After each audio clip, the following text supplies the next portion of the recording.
of my life as much as I did when I was at Lockheed the day before a holiday. Like, everybody else was already gone, and nothing was happening. But I still had to sit there. Ugh.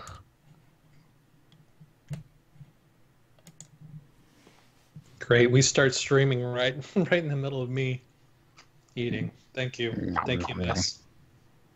I gave a warning. So, Mr. Brent, thank you for our cool screen, Mr. Broken Ankle Workshop. He's the one that makes all these fun things. Lego. That is fantastic. Yep. Very cool. I may or may not be incredibly jealous of you, Josh. For what? There's not many things people can be jealous of me for. Once Upon a Brick. Oh, the book? Oh, yeah, that was cool. Yeah. I had to go digging to find that on the Lego website because there is no direct link to it. And you can't search for it because it comes up with old Once Upon a Brick minifigures like that are not related to the new set. So I had to go find a website that linked to a blog that linked to another article that then linked to the set. So I finally found it, mailed it to Santa, and that's my Christmas wish for this year is it's a Lego Ideas set. We're talking about it's a Lego pop-up book. Yeah. And I got it in the mail the other day, and we're going to do it on no instructions. Mm-hmm. You guys set? Go. Well, folks, it's that time once again. I'm Sean. I'm Josh. Hey, I'm Wes. Oh, no! Oh, man, that was perfect. I'm Donovan. We didn't get the timing down. We'll get it next time. Well, after that botched intro, this is the Making Geeks podcast. We are the podcast for makers, dads, and geeks, and this is episode 122. Wow, that's a lot. It is. The number, well, it gets higher every time automatically, but it's a lot of hours of content we put out. Yeah, at least 122 hours. At least. At least. There's not many episodes we've had that have been under an hour. How are you guys doing this week? Good. I'm cold. I don't like it. Half my state is on fire. I would gladly change places with you. So I guess somewhere in Colorado, somewhere in between the two of us, they're temperate right now? I think so. Lucky duckies. I'm pretty sure that's not how the winter works in Colorado, but okay. Yeah, a big old ice storm came through, and everything outside is frozen. My Jeep is frozen shut. All the trees are frozen and falling over. And it's cold. But at least I'm not in the RV kind of cold. So, we're doing all right. How's your house? You're not on fire, are you? No, the fires aren't by me, but they're close enough that when I drive towards work, I can see all the smoke in the air. Because I drive towards LA in the morning, and they're pretty much that direction. And then also up north, by the Bay Area, there's some big ones.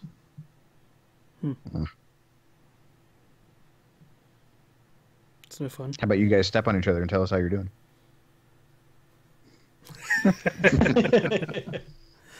I'm doing all right. I had a fun Twitch stream earlier today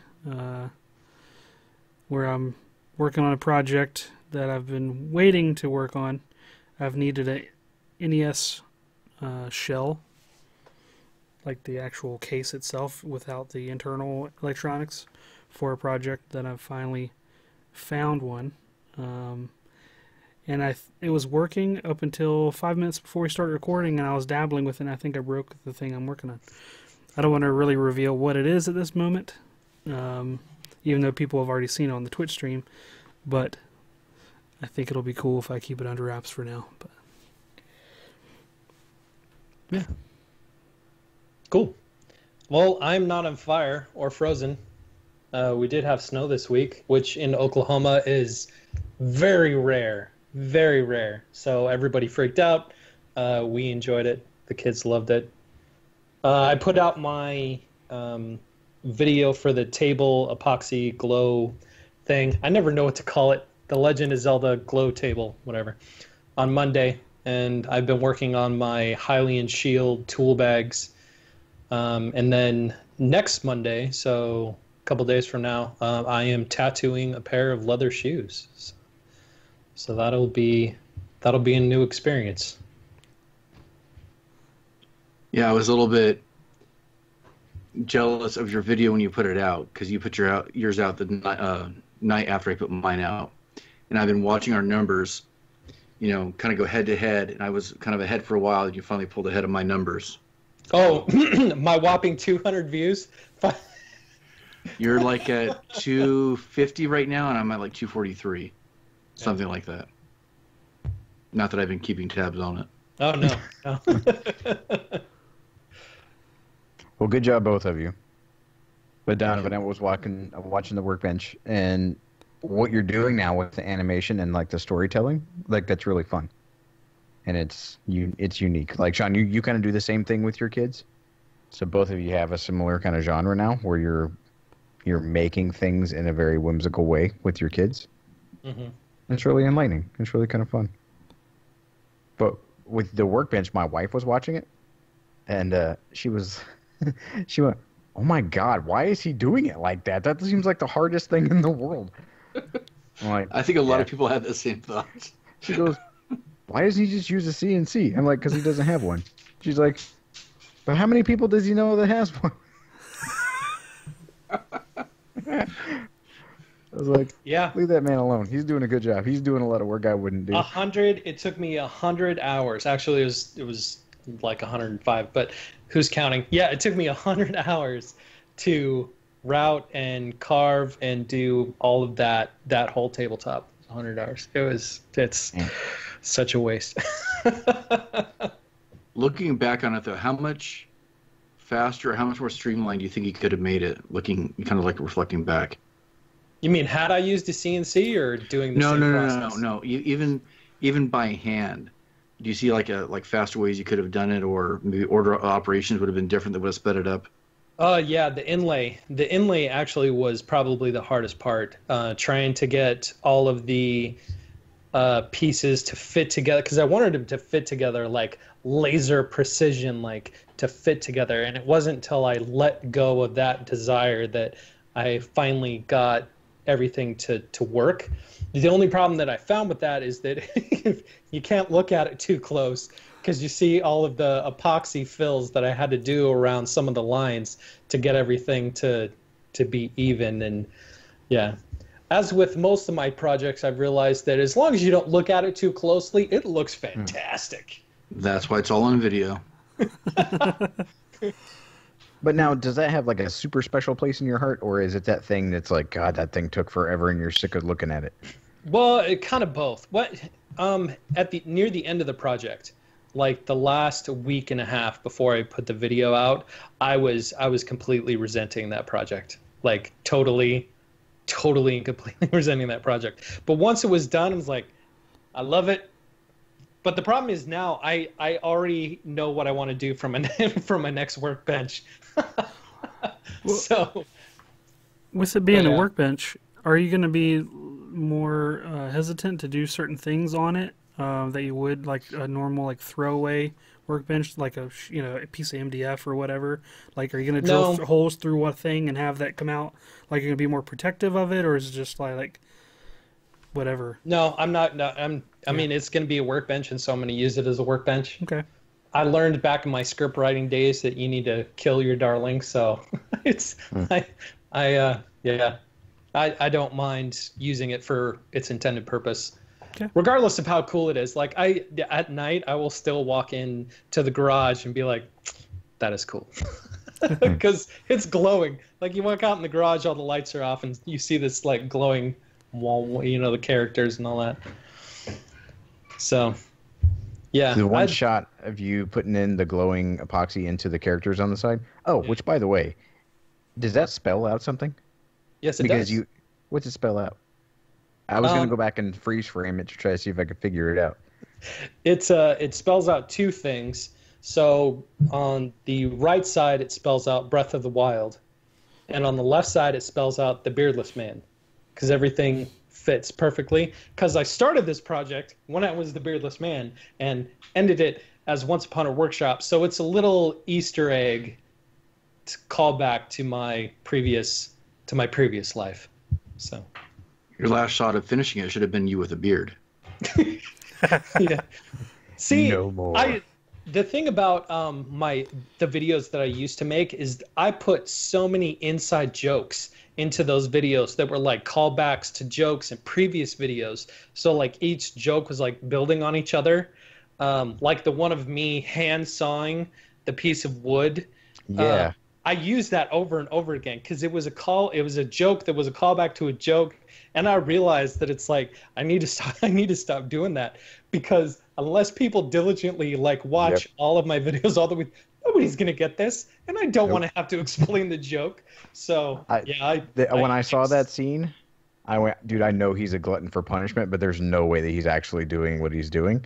I'm like, he has access to a bandsaw. I know he does. And then a couple scenes later, he actually used the bandsaw. I'm like, no, hold on. I'm like, I guess I wasn't in on the inside joke or the inception of these jokes. Well, but I got to go back and figure out where it originated, because now it makes a little more sense that it's a gag. Because I was like, everything else seems to be like you're taking the 10-mile route around the neighborhood to get to where you're going. I'm like, is it beyond him to cut? It is completely true, because I really don't have a lot of tools. I mean, I don't even have a table saw anymore. I just have a few hand tools, and that's it. And so it's not a matter of I'm purposely want to take the 10 miles around the neighborhood, so to speak. It's just that's kind of the situation I'm in. So yeah, and don't take that as a dig, but I mean, I was watching that one. I'm like, oh man, he's about to resaw this like 12-inch board with a hacksaw. I was like, yeah, 8-quarter walnut with a handsaw. You know how long that takes? long time. Yeah. You know, here we are just trying to make crap, and then you're creating a cinematic universe with your videos. You're the Stan Lee. Although I do want to create a culture around my project. So, yes, and yes. Speaking of the man, Mr. Stan Lee. Yeah. Should we have a quick moment of silence for him? You gotta pour one out. Pour one out. Yep. Oh.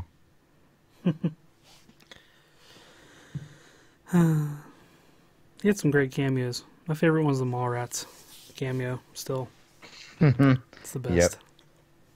I totally forgot about that one. This is Dork made of orange rock too. Brody. Oh, man, Brody. That's when I thought that they were like father and son. Then I read that they weren't. I was watching one of those compilation videos online about all his different appearances, and he had an appearance all the way back in, I think it was 1988, maybe even earlier, in one of the original Incredible Hulk shows with Lou Ferrigno. He was like in a courtroom scene or something. I thought it was pretty cool that it started all the way back then. I heard that Lou Ferrigno does the voice of every single Hulk. I don't know how true that is. I remember reading that somewhere. I thought I heard that too, but I don't know if that's still the case. Random. All right. What are we doing today? I heard that there was trivia. You leaked somewhere that there was a quiz or something. What are we doing? I leaked somewhere. Well, do we want the discussion before the quiz, or do we want the quiz before the discussion? There needs to be some kind of setup. So who's ever going to set it up, and then I can start firing them out there. Well, Jonathan, you came up with the topic. Oh yeah, that's right. I did. I kind of forgot that for a second.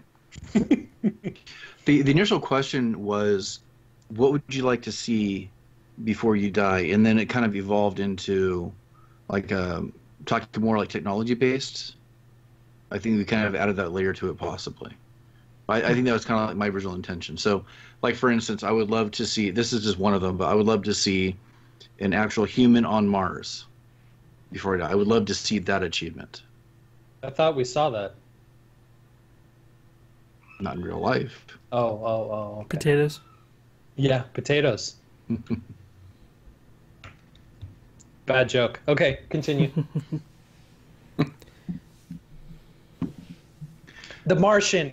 The Mark because of the movie and Matt Damon. Never mind. You don't have to explain it. I got it. The book was so much better. Yeah, we all got All it. of our got it. all of our listeners got it, bro. You don't have to explain. got it. We're all family here. You don't have to tell me why the joke is funny. The joke's just funny. We got it. We I all was like laughing it. on the inside. Okay. I'm making poop taters.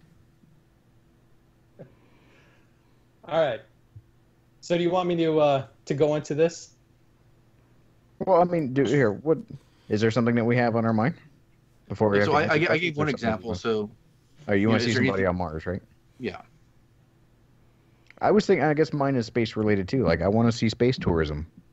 I want to see the first group of true believers and dreamers actually get to go to space and have that be a real possibility for people.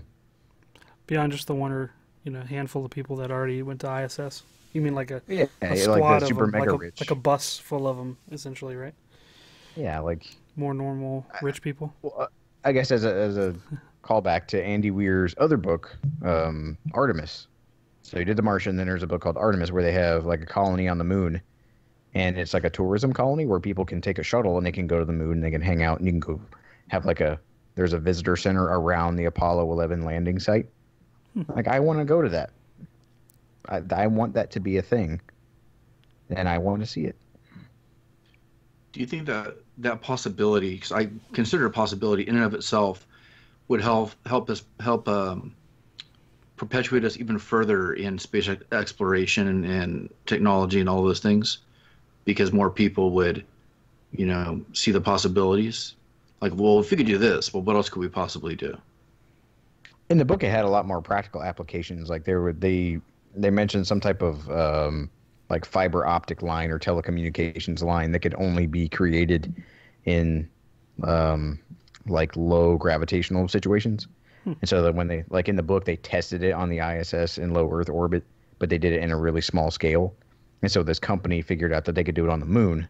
And so they were going to like pretty much settle this massive manufacturing warehouse, and that it would revolutionize the telecommunications industry on Earth, therefore giving these people like a monopoly on the technology.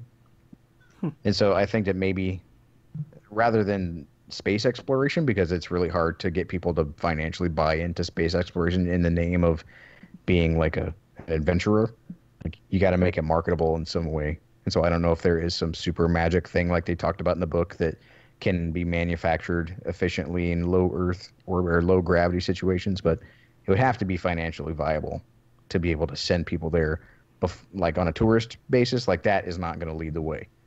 Somebody making a buttload of money on it and then tourism trailing closely behind, I think is going to be the key. Like space mining stuff.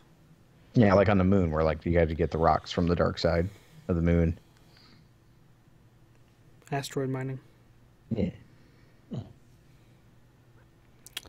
I wouldn't mind seeing like flying cars, like actual practical ones that someone could pull into a driveway. You're not talking about the automated drones that are flying around now? I mean, you can't really get in an automated drone. Yeah, you can. It's not automated then, is it? Yeah, they have autonomous. If you're passive. Well, no, they have autonomous drones now. Basically, you get in and it will fly you somewhere. I forget the name of the companies. I'll try to find them, but there's companies that already exist that are doing this. That they are large enough to take 2 people at a time.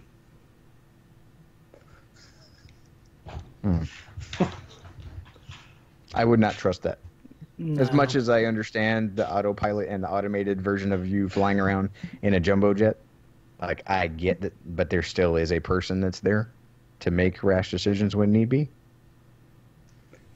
Did you ever see Better Off Ted?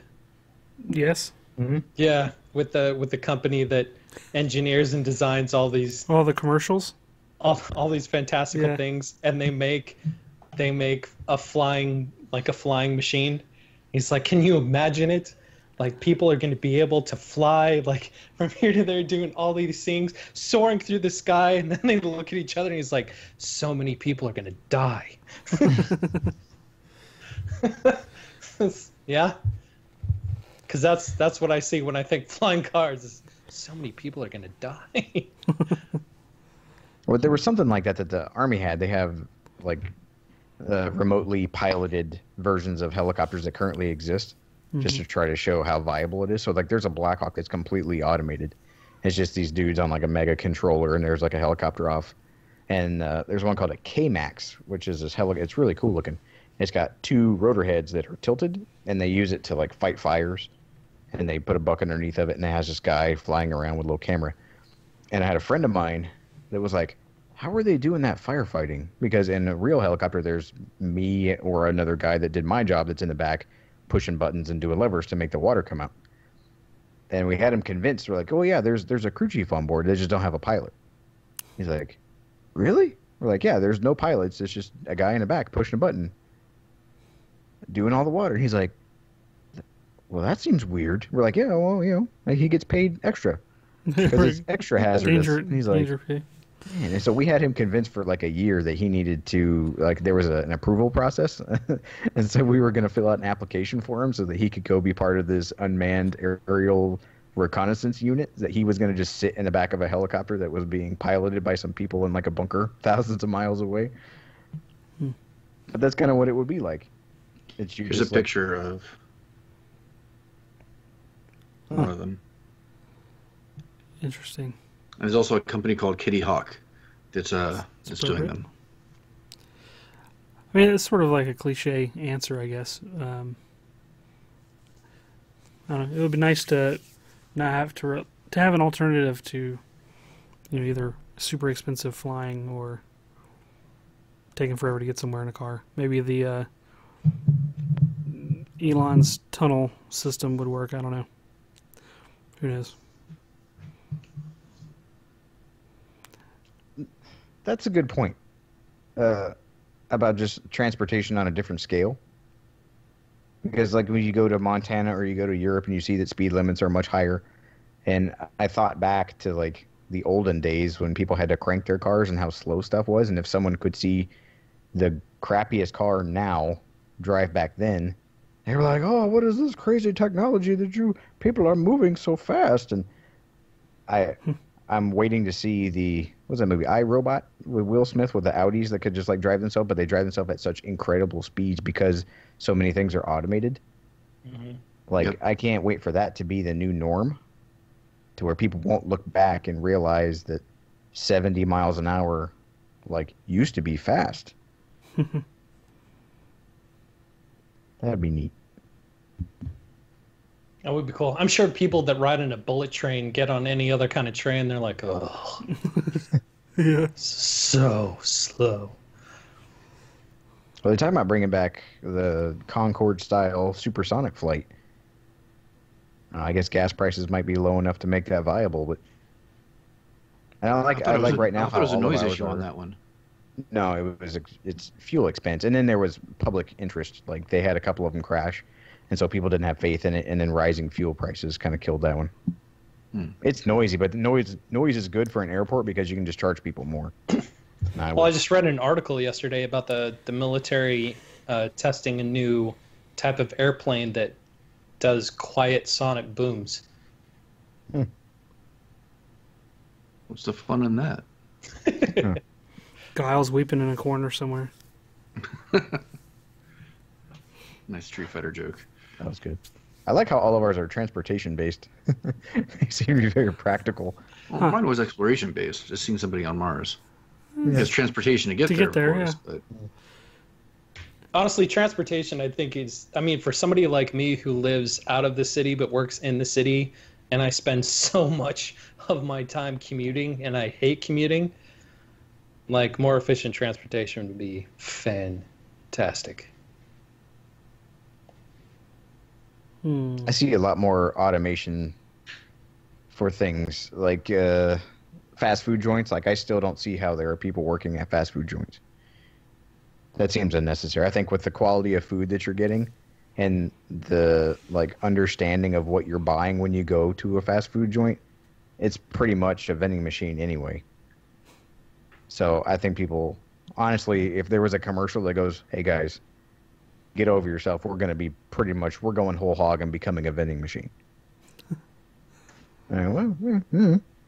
So you got to find some other menial task for, fourth of our workforce to do. Yeah, I think it needs to start raising the bar for everybody. I think we're in the future. That is a whole other discussion that's kind of like in process right now. Well, I mean, they're already phasing out cashiers, right? Amazon's got the checkout-less store where you can just walk out with your cart. I mean, that's... I can't wait for when's that the to come last out. time you actually... I don't know. I'm asking this legitimate because I know where I stand. But when's the last time you actually went purposely to a line with a cashier? I do it all the time because I hate checking myself out because it's almost always something goes wrong. Like you put the wrong thing on the weight on the scale and it like flags a person. It takes forever. It's just a hassle. I'd rather wait an extra 5 minutes sometimes, depending upon the volume of items I have. If I have like over eight items or something like that, I'd rather just stand. I don't know. It's just more often than not I have an issue. Do you think that's purposeful? Maybe it's psychology. Maybe that's Wendy over there in the corner. Yeah. Like This is not gonna work. jamming a screwdriver in the little thing. Yeah. My job is important. Took my job. They still need me to scan my barcode. I don't generally like people in public, so I'd rather use a machine. But I often have the same problem Wes does, where anytime I have to, try to buy spray paint, somebody has to come over and, okay, are you over 18? Yeah, but quite a bit. Just swipe the damn card and let me through. I end up back talking the thing where it's like, hey, please insert your VIP number, blah, blah, blah. And I like do it and it's like processing and it says something else. I end up like talking smack to the robot. I'm like, shut up. Just, ugh. Won't be long before you get a response. It's true. I'll get dinged. Hey, I'll get a social. Wesley Swain. Thank you for your patronage. I'll get like a social conduct score or whatever. Where I think it was the episode of crap. What was that? No, I'm running. I can't remember the name of it. Laverne and Shirley. No, it was a Seth MacFarlane new show Orville? that came out. Orville, yes. There's an episode of Orville. Thank you. Brain fart. Where they had basically social scores. Every person had like a little badge and it had an upvote or a downvote on their chest. And so if they did something in public that someone else saw, like that was like questionable or whatever, people could like pull up their phones and go bloop, bloop, bloop, bloop, bloop, and it would make their social score go down. And once it went beyond a certain point, then they get like, people will come out of nowhere and like arrest them basically. And yeah. And Funny then thing about that. I know where you're going with it. Keep going. Oh yeah. Okay. Yeah. Keep going. No. Go on. Well, a certain nation that is not to be discussed is implementing such a policy. Would you like to say who they are? Any guesses? Any guesses? What country would have such a regime to do this and the technology to do it? Yes, the Mounties will come out and lather you up with maple Everybody syrup. would have a perfect score. That's right. They're so Oh, I'm Green sorry. courteous. Let me get you a thumbs up. Yeah, That's no. right. You're doing great, buddy. No, it's China. Yep. Yeah. And having lived there and understanding the culture, I can, like, the thing about China is everything over there is based on face. It's all based on perception. And, like, and face dictates how you treat other people, how they treat you, and class structure and everything like that.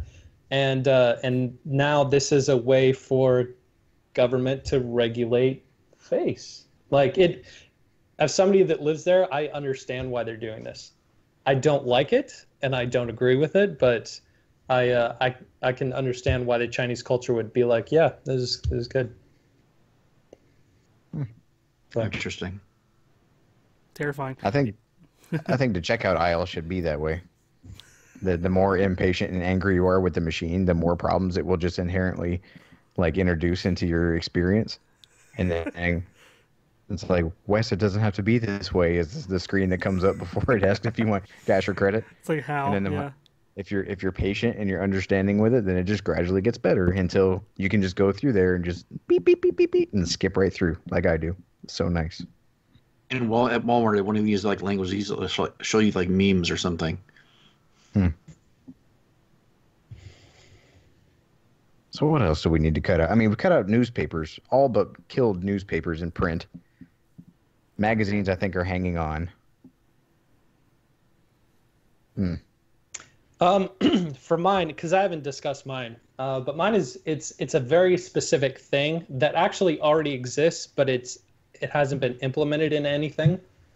So when I was in college, I got an invitation to go to the World Creativity Forum that for that year was being held here in Tulsa, Oklahoma. Because before that, it was in like Stockholm, Sweden, and the year after that, it was in like Munich. But they decided to do it in Tulsa, and so I got an invitation to go to it. And while I was there, there was a presentation by an Indian MIT student debuting this technology called Sixth Sense.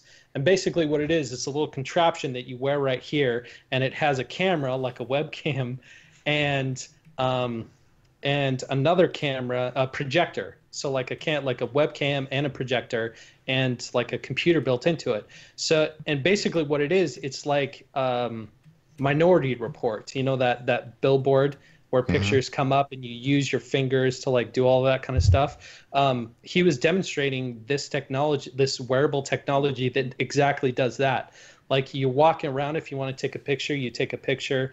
You can walk up to a wall and throw all your pictures onto the wall, adjust them, like send them to somebody. If you want to make a phone call, you hold out your hand and the numbers come on your hand and you dial and all this kind of stuff. It was amazing technology that he created. But after he graduated from MIT, he started working for Google, and they abandoned the project. It's open source. You can go and download the code and you like build one yourself. But I would love to see that kind of technology because it can project what you want onto like whatever you're in front of. So no longer do you need newspapers. You can just have a whiteboard and this machine will like project the news or a video or whatever. I think that has amazing potential for changing people's reliance on like phones and tablets, but still having access to like the internet and everything. Yeah, augmented reality stuff is fascinating. I think it's going to really catch on in a mainstream way, and people aren't going to expect it, I think. And Donovan, the system you're talking about, you don't need to wear any special glasses to see the projection, right? No. It's just a little thing that you literally like wear around your neck. I mean, they designed it to kind of hang around your neck. The first iterations were like these contraptions where you put it on the side of your head, and then they had different iterations, but the final one was just this device that you had around your neck. And I was only bringing it up because it seems like all the current systems are focusing on the eyes because they want the tracking of the eyes because it helps with like the depth of field and everything else. Cool. Yeah, so that's my thing. It exists, but not to its potential. So.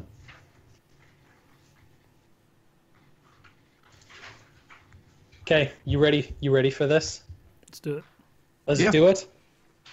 Do I got to do the intro? So I got to. Welcome to the world of tomorrow. So, what I want to do is I want to quiz you guys to see if you can figure out which of these technologies are real and which ones are fake. Since we're talking about like innovation in the future and all this other kind of stuff. So I'm going to go through and we're going to talk about, I'm going to explain what the thing is, and you can tell me if it's real or if it's fake. Are you ready? Let's do it. You can play along in the comments too if you want to. All right.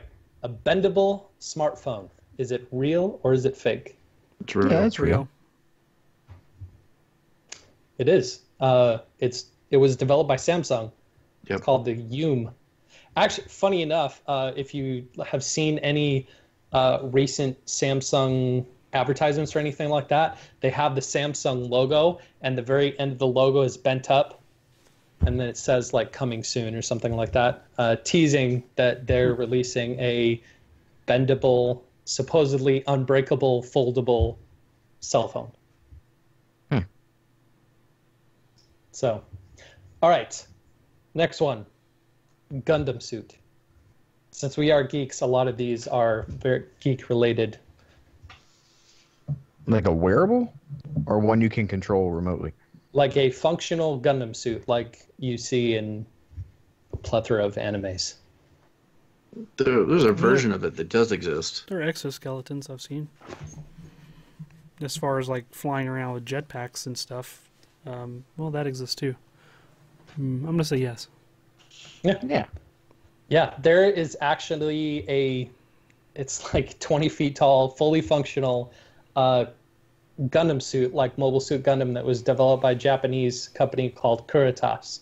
Back in 2015 is when they debuted it. So yeah, totally real. All right. Since Meg came out recently, I don't know if you guys have seen that or not. Underwater cities, real or fake? There's an underwater laboratory. What do you define as a city? Right, I think that's where the difference is. I'm going to say colony. No. I'll say colony, underwater colony. Maybe city is too broad of a term. Yeah, like underwater colony. I know there's been underwater experiments, like living conditions. I don't know if I'd call it a full colony. Yeah, there's one that is still around right now. I don't know. I would say yeah. It's completely feasible. I don't see why not. I'll say true. Yes. Yeah. There are not actually any full-time underwater colonies or anything like that. The ideas have been proposed, and some of them they've tried to make this thing a reality, but they've realized that it is not financially feasible because you can have more success with unmanned submarines that are far more practical than putting people underwater. I know that there's the Aquarius Reef Base that's in Key Largo. Let me see. Because I was looking this up. Because there's an old astronaut that started the Aquanaut program, and it's, I think, one of the colleges. Yeah, FIU, Florida International University. Yeah, it took ownership of the Aquarius in 2014, which is a marine education and research initiative. I believe it's still in operation. I don't know if it's continuously habited, but there are people that are like graduate students and people that will go down and live in this underwater laboratory that's in a reef in Key Largo, like for extended periods of time. Because I wanted to go do it. We'll put plausible for that one. Okay. Yep. Plausible. All right. Color changing contacts, real or fake? Real. I think they're real. They recently came out. Josh is thinking. Well, see, I'm going, is it electronic or is it chemical? Because if it's chemical, like it would just change from one to another, like slowly, or if it was electronic, you would have to have like a board to be able to do like super tiny LEDs or neopixels. It could also be like my glasses too. They're UV reactive, so they would like actually have like a tint on them if I go outside in the sun. I would say true, because there's at least two different ways that you may be able to do it. Yeah, they are totally real. The most common use for them is they're used by diabetics to alert them when they're of their glucose levels.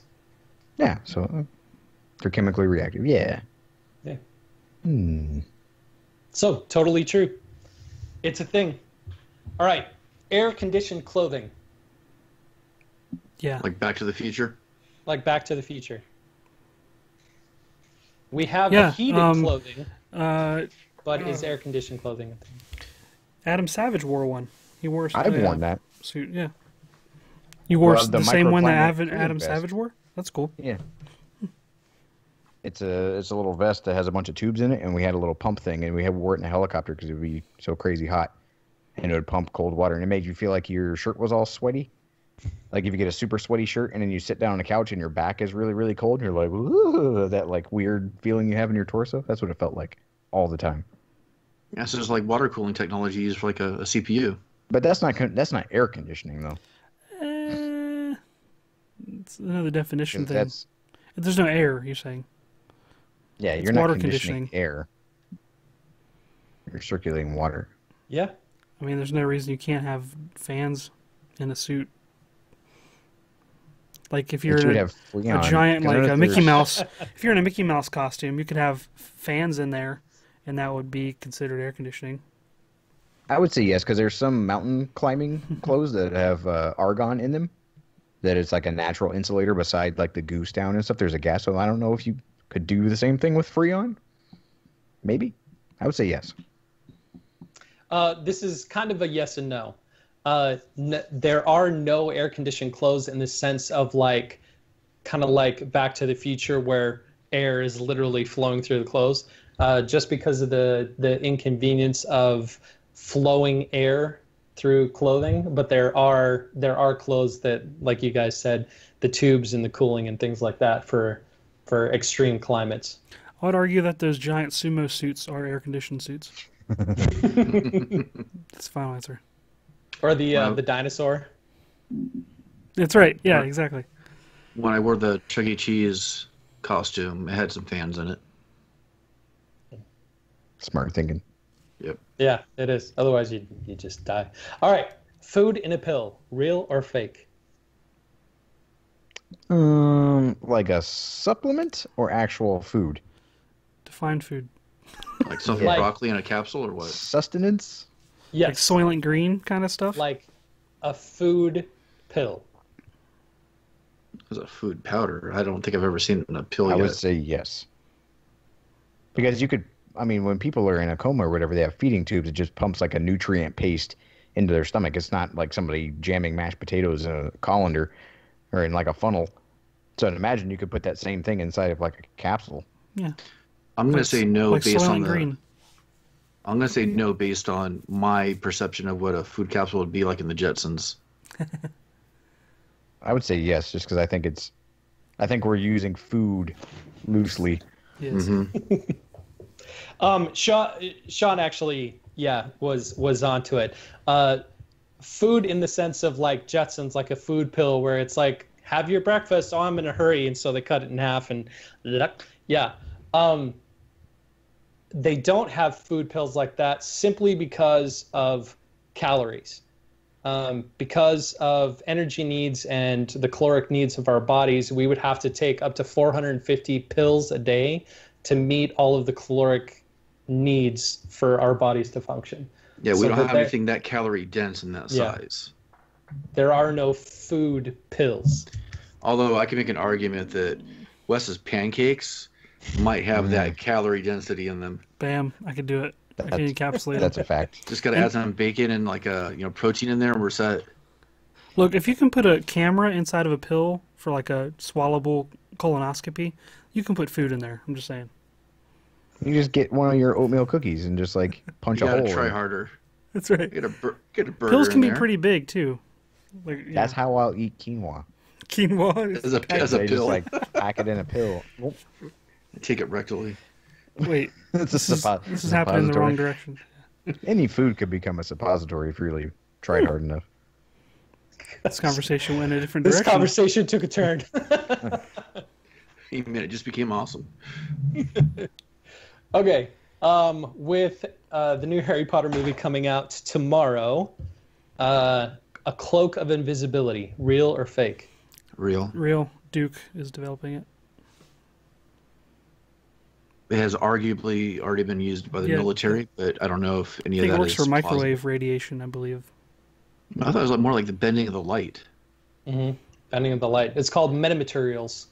Oh. They actually developed a cloth that a person can stand behind and you will not see the person because the light will bend around whatever is behind the blanket and only show what's off in the distance. And so they've successfully been able to develop metamaterial, is what they're calling it. That's crazy. They first did it for microwave radiation, I'm pretty sure. That's why I'm thinking it. But yeah, it's all about bending light around the material. It's actually really fascinating stuff. I'm sure there's a bunch of it that isn't public that we don't know about, but it is fascinating stuff. All right. Hitchhiker's Guide to the Galaxy. Nod. 42. A toast knife. Real or fake? I don't even know what the hell that is. I don't remember. I only saw the film and I blocked it from my memory. First gets on the ship. Trinity is showing him around and showing him all the cool things that like space has to offer, and she shows him a toast knife, a knife that toasts your bread as it cuts. A toast knife. Seems pretty easy. Well, it doesn't though. Well, maybe. Because toast piece is of cooked metal? through radiation. It's not through conduction. And so a knife is touching it. So it's a searing knife that would like you'd burn it. Let's do it. You can burn toast. Yeah, it's still toast. No matter how much you cook it, it's still toast. Well, it's funny that you mentioned this because I didn't metal. even think about that. Like, we've been talking about toasters at work. And so I've had to like figure out exactly how toasters work to do this thing that we're thinking about. And now I kind of want to make it a toaster knife. Now you have me intrigued. Well, you should make a toaster knife because a toaster knife doesn't exist. Not yet. Yet. So if you take a torch to a regular bread knife, you gotta try that. So you're cutting the bread. Cut it slow enough. But that's the thing is like that's just burned bread knife. You don't want to eat that. So your argument is that the radiated heat is different than just putting a hot piece of metal against the bread. Yep. You're basically saying it's going to overcook it? Not cauterized toast, but cooked toast. Yes, it's gonna cook it directly. Unless you were to apply like you had a multi-layered knife where you had sharp edge, like thin layer of butter applicator. He's and thinking then about this. Well, I mean, you'd have to do it right. Searing edge that maintained a decent temperature so that as you cut it, it applied butter, and then the toast was seared after the butter was applied as it goes through the loaf, which is unnecessary. But yeah, you could... We gotta get William Osmond on this. I'm pretty sure he can make it. No. You need to get me on this, because I'm going to... Where's my notebook? He had made the I'm automatic... Matrix toast printer. I'm going to be in From the fusion for a comments. bit while you guys keep talking. Okay. Not being sacrilegious, but Star Wars prequels. The underwater breather, real or fake? The one that he rebreathers actually has? exist. Rebreather, yeah. Yeah, but the one that he has in his mouth, that there's actual products that make you think that thing works, and it doesn't. It's crap. It's a hoax. But yeah, rebreathers do exist, but it's a massive system. Yeah, it's not like that. It's true. It's totally fake. I'm going to trust the Would be underwater cool. survival They- instructor. But yeah, Josh is right. There are products out there that make you think that it's real, and it's not. God, there are so many janky-looking underwater things. Like, oh, here, this is the newest, coolest snorkel, and they're the stupidest and the most expensive waste of ridiculous money. It's really funny to see like new, cool underwater products. Like it's a hose that goes from your mouth to the air. Don't try to church it up, man. It's a hose. It's like a big sippy straw or what? Yeah, pretty much. Oh, but the thing there's people that actually like made a product that looks like that, and it has these two little canisters off to the side, but it's a complete hoax. Like I don't even know if there's a working prototype. Speaking of new and great inventions, the car umbrella. Much like it sounds, it's an umbrella for your car. Real or fake? That sounds like a Sky Mall product. It absolutely does. I could swear I've seen it somewhere, but I don't know if it's a real product. I mean, if you can't afford a garage, that's the next best thing. Yeah, like if there's like a hailstorm, you're like, oh man, I need Why to not just go put a the condom umbrella. over your car? I could Not a see it, but I would see popular it like option. Wes is talking, like a pop-up kind of carport. Yeah. Because it wouldn't work if you were driving. That's just ridiculous. Yeah, It's like not really much of inverts. an And, Well, this is obviously not something for when you're driving. You say it is Yeah, a there's a person totally- that started with it. They had it. there's a lawyer with a Yes. with a disclaimer ready you to go. can, Yeah. you can, I guess, drive with it on. But there is a totally true product called the car umbrella. That's a collapsible system that comes out of the top and attaches to the mirrors in the front and the handles in the back of the car, and it is a car umbrella. An umbrella for your car. All right. Next question. The weather machine. Like that thing on my counter that tells me that it's snowing outside? The thing on your counter that has that snow in the machine to tell you that it's snowing outside. So you're talking about a machine that is making the weather. Well, I mean, not outside. It's Like- making like in a weather supervillain inside. Oh, Context. that's a Sky Mall product. I know what you're talking about. That little, like, it's a little glass thing. It makes it look like it's snowing. I think I know what you're talking about. I think I've seen this. Dang it, you guys have researched this. Yes, it is totally true. It's like a glass cube thing. Yeah. And it has weather inside the cube. So when it's raining outside, it rains in the cube. But when it's sunny in the cube. When it's cloudy, there are clouds, like literal clouds, like in the cube. No need to look out the window when you have the weather machine to tell you what the weather is like outside. So it's a biosphere, basically. Yeah, like a little Pauly Shore stuck in there. self-contained weather biome. Donna, was I that feel the like last you one, or just, do you have like- one more? I feel like I you have a- just I have a few more, scoured, if you want you me to keep scoured going. Skyball. Yeah, let's do one more, and then we'll start transitioning. One more. Oh my gosh, there's so many that are Compost good. tumbler. Okay, GPS shoes. Shoes that give directions. Are they real or fake? That's totally That could buildable. totally- Yeah. That could so, totally happen. Yeah, sure. Little haptic sensors in your shoe tell you on this foot or that foot. Yeah. My watch does that. The Apple Watch does it. If you need to turn right or turn left when you're using the maps, it has the buzz.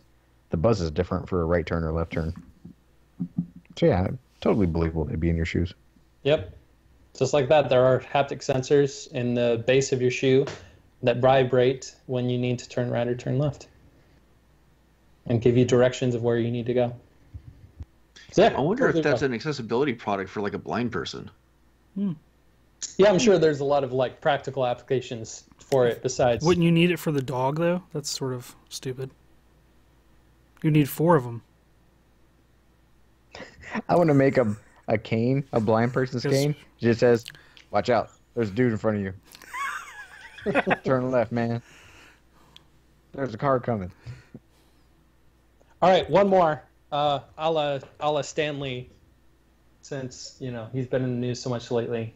A spider web shooter. Real or fake? Now you're not Someone- talking about a someone toy. at You're talking Target. about I saw a kid at Maker Faire. that made it. Not a toy that does the foam stuff, but like a spider web shooter. Real or fake? I've seen prototypes for something that does something similar. I don't remember what it's actually shooting out though. You would have to literally Yeah, shoot spider Kid webs. a kid at Maker Faire had one. When we were in New York Maker Faire, he did a little thing and it shot like I forgot what the filament was, but it was super super fine. It had a little magnet on it and it shot it across the way. So yeah, that's I a would gift. say it's real. Yeah, it's true. It's actually called Webcaster. It's most commonly used in the Horrible name. film industry, actually, by set designers who need to put spider webs up on sets. And so it's a gun that has a cartridge kind of like hot glue, and it has an air compressor. And what they do is that they shoot spider webs across all of these sets to design the set for films, for movies. Okay, so you have to have a pill that actually literally has food in it, and you're going to say that's, a food-containing pill. But now you're shooting something that's not actually a spider web, and you're saying that passes. Okay, so you can't be super specific with one and not the other. I'm just saying. There's I'm on Team no Wes. silk within this filament that is hand woven And you said All it's a right, gun. I will let And you a gu- guys right. next time. They're milking all the spiders Yes. to make those super concentrated I've got glue spiders. Can you gun milk me, sticks. Greg? No. And they do not like it. They do not like it at all. All right, so what are you guys geeking out about this week? I'm half geeking out, but half not. I'm sort of torn for Toy Story 4. I feel like 3 was such a good ending that they're doing a disservice by doing 4. But the teaser trailer I saw looked pretty funny. So Can you start over and kind of repeat what you were saying? You pros. okay. Yeah. I'm a little bit conflicted with this one. I'm excited and also not for Toy Story 4. The third one was such a perfect bookend to the series that it's sort of just announcing that there's going to be a fourth one. It just set with me the wrong way. But the teaser trailer that I saw that had Key and Peele in it was pretty hysterical. So, I don't know. I'll have to weigh in after a full trailer. I kind of feel the same way, especially because they said that this was going to be the last one, especially for the ending that's planned. They said that So for it 3. seems, yeah, I know, but it seems like here you have this trilogy, and now you have this one that might feel like it kind of stands on its own. Is it a crystal skull kind of thing going on? You know, I'm just saying. Just get in a refrigerator and hope for the best.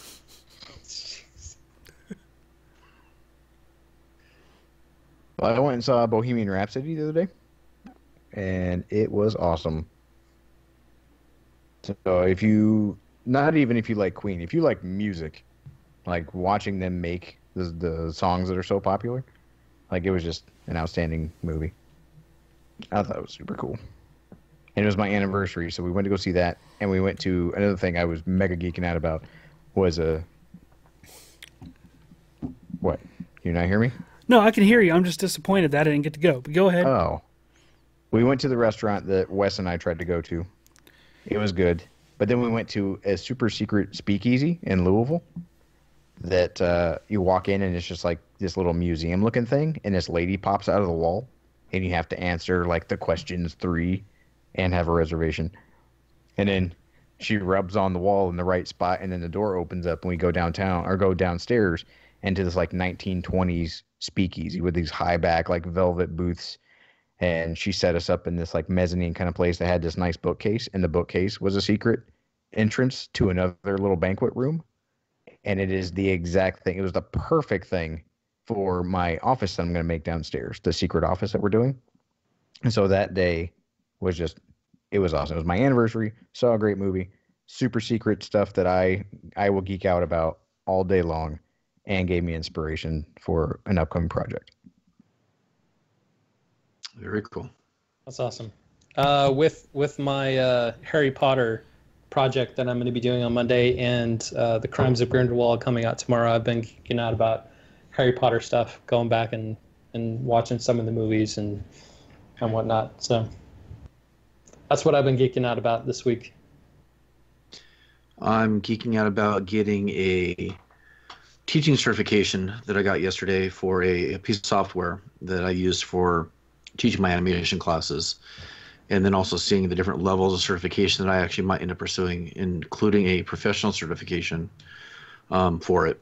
And being around a bunch of animators yesterday and the environment and working with the company, it kind of got me excited about actually animating again, which is something I hadn't planned on doing. I'm teaching it and I like teaching it, but I didn't really plan on creating a whole lot. But now I'm thinking I might. So we'll see what happens over the next year, because I'm not going to do it in the next 3 months. So that's cool. Exciting. Yeah. All right, so we would love to hear from all of you. Go ahead and check out the website, makinggeeks.com. Go ahead and go to the contact page if you'd like, and drop us a question, any suggestions for the show. And if you've been looking at the live stream, you'll notice that we have some different backgrounds that we have from time to time. We'd be open to you guys creating some more of those too for us. I think they're kind of fun. I think we've only had about 2 or 3 people kind of contributing to that so far. But we'd like to open that up to everybody. And then right there on the homepage of the site, you can listen to all of our past episodes. and take a look at all the guests we've had on the show too. And we have a couple more planned within the next month or two, so stay tuned for that on makinggeeks.com. I'd like to thank our patrons over at patreon.com/makinggeeks for their support with keeping our show running. And I'd like to thank our top patron from C3D Prop Shop. Thank you so much for your support, buddy. We hope you will continue your support because it's awesome. I hope you like your books that you got in the mail as a perk and stickers. It seemed like you did on Instagram. We love seeing that stuff shared. If you'd like to help us out, head over to makinggeeks.com. Nope. /URL/HTML/PHP. Thank you. That's patreon.com Yes. /makinggeeks. I mean, I might as well just keep digging. You can follow us online. But do I do like each of us? What? I don't know what I do now. I'm freaking out. Okay, you can follow us online. Sean at Geek Builders on Instagram and the internet. Josh at the PI Workshop. You're doing great. Oh, thank you. All right. Wesley at Geeksmithing, and myself at Once Upon a Workbench. Gosh, I'm so fired. That was good. That was good. And you can find the podcast all over the internet. You can search Making Geeks on YouTube, Instagram, Twitter, and it'll come up. Thanks for everybody for hanging out with us this week. Thank you for everybody in the live chat on YouTube. We stream every Thursday around 9:30 Eastern Time. Come hang out with us. Be part of the chat. It's always a lively discussion there. And we hope you enjoyed this episode. And stay tuned every Saturday for a new one. And we hope you have a fantastic week. See ya. Take care. Bye. That was good. It was I like good. that. That was good. Good job. You were put on the spot and you came away with a No, product. I should have known this was coming. But I Yeah. was like, oh crap, what do I say? What do I That'll be say? the perfect Who one. are we? Who are those guys and what's their names? All right, we're going offline on the stream. Thank you guys for joining us. Yep. Thanks for stopping again. in. Thanks again for the background there, Brent. It's pretty awesome. Yeah, good job, Brent.